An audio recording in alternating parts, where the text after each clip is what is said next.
1857 में राजस्थान, यहाँ एक ऐसा विद्रोह भड़का जो सिर्फ एक लड़ाई नहीं थी। नहीं, ये तो सालों से सुलग रहे गुस्से का एक जबरदस्त विस्फोट था। तो आखिर ऐसी क्या वजहें थीं जिन्होंने इस ऐतिहासिक क्षेत्र को क्रांति की आग में पूरी तरह से झोंक दिया?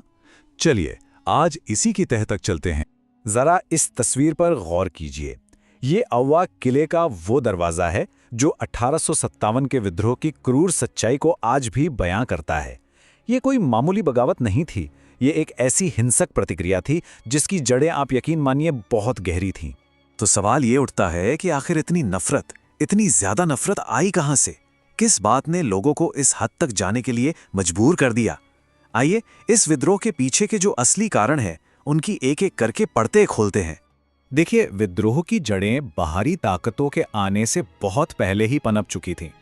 इसकी नींव तो राजस्थान के अपने ही घर के अंदर रखी गई थी, जहां रियासतें एक बहुत ही गहरे आंतरिक संकट से जूझ रही थीं। ये जो विद्रोह था ना, ये कोई रातों रात नहीं हुआ था। दशकों से, मतलब कई दशकों से राजस्थान के शासक और रजवाड़े वो सत्ता के लिए आपस में ही लड़ रहे थे। और इसी आपसी दुश्मनी ने, आप समझिए, पूरे क्षेत्र को अंदर से खोखला कर दिया था, जिससे खतरनाक किस्म की राजनीतिक अस्थिरता पैदा हो गई थी। और जब राजा आपस में लड़ते हैं तो कीमत कौन चुकाता है? हमेशा की तरह आम जनता। इस लगातार चल रहे संघर्ष ने पूरे राज्य की अर्थव्यवस्था को लगभग तबाह कर दिया था और लोगों को एक गहरे आर्थिक संकट में धकेल दिया था। और बात यह है कि ये कोई नई समस्या नहीं थी। देखिए, 1795 में चुंडावतों ने मेवाड़ पर कब्जा किया और वहां से एक नया संघर्ष शुरू हो गया।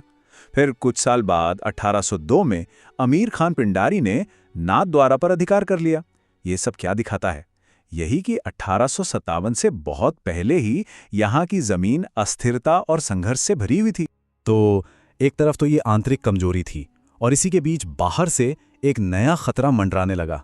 ये था बाहरी दबाव, और इसका सबसे बड़ा और कह सकते हैं डरावना रूप था धर्म परिवर्तन का डर। उस दौर में अजमेर मेरवाड़ा क्षेत्र में ईसाई मिशनरियों की मौजूदगी धीरे धीरे बढ़ने लगी। अब उनके उपदेश और उनकी गतिविधियां वो स्थानीय लोगों के लिए बिल्कुल नहीं थी। तो बहुत जल्द ये शक घर करने लगा कि ये उनकी सदियों पुरानी संस्कृति और धर्म पर एक सीधा हमला है। और ये कोई छोटा मोटा संदेह नहीं था, नहीं, ये एक गहरा डर बन चुका था।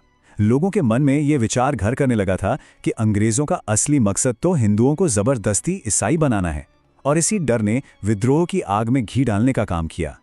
तो स्थिति कुछ यूं थी, अंदर से कमजोर एक समाज और बाहर से अपनी संस्कृति पर मंडराता खतरा।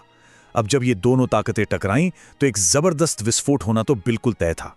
इसको ऐसे समझिए कि रियासतों की आपसी लड़ाई और आर्थिक संकट ने पहले से ही एक बारूद का ढेर तैयार कर रखा था, और धर्म परिवर्तन के डर ने उस ढेर को और बड़ा कर दिया।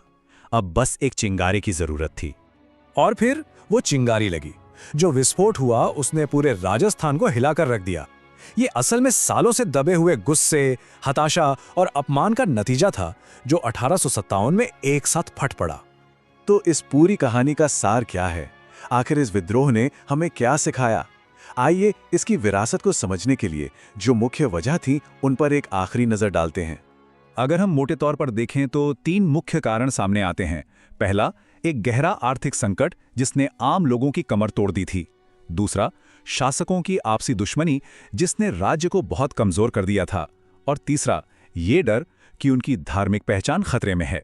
इन तीनों ने मिलकर विद्रोह के लिए एक परफेक्ट स्टॉर्म, एक आदर्श तूफान खड़ा कर दिया। और ये पूरा विश्लेषण हमें एक बहुत ही महत्वपूर्ण सवाल पर लाकर छोड़ देता है। क्या 1857 का विद्रोह वाकई आज़ादी के लिए एक संगठित लड़ाई थी, या फिर ये उस बिखरती हुई पुरानी दुनिया का आखिरी एक हताश संघर्ष था? इसका जवाब शायद इतिहास के पन्नों में ही कहीं छिपा।